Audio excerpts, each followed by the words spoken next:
Chapter 6. Mystery Man. Plato and Jack hurried past the crowd standing at the sides of the racetrack. Everyone was shouting and cheering. "I have seats next to the judges," said Plato. He pointed to a tall stand with rows of benches. Plato led Jack through the crowd and up the steps to their seats. "Wow, thanks," said Jack.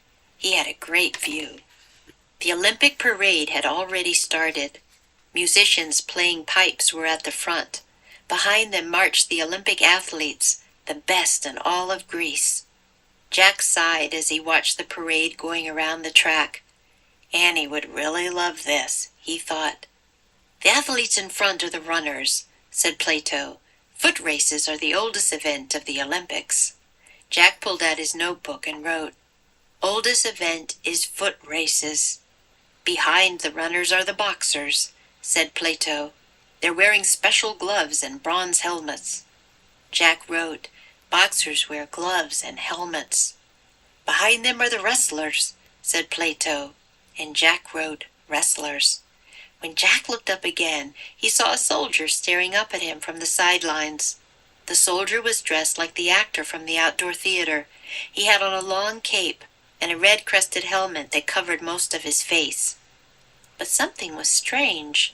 This soldier was short, really short. "Here come the discus and javelin throwers," said Plato, "and then the men in armor." "What do they do?" asked Jack. "They race wearing full armor," said Plato. Jack smiled to himself. He knew Annie would think that was funny. He wrote in his notebook, "Some runners race in armor." Jack finished writing. He looked back at the short soldier. "In a moment the chariot races will begin," said Plato. "Winning a chariot race is the greatest honor of the games." Jack just nodded.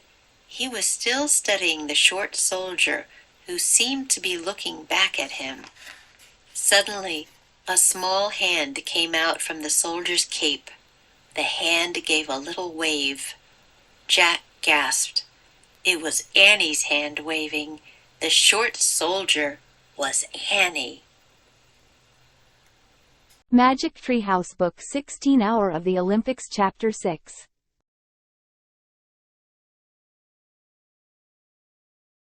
At the sides of. Plato and Jack hurried past the crowds standing at the sides of the racetrack. Rows of. He pointed to a tall stand with rows of benches. Have a great view. He had a great view. At the front. Musicians playing pipes were at the front. Stare up. When Jack looked up again, he saw a soldier staring up at him from the sidelines. Full armor. They race wearing full armor. Smile to oneself.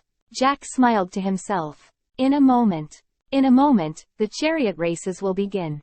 Practice makes perfect.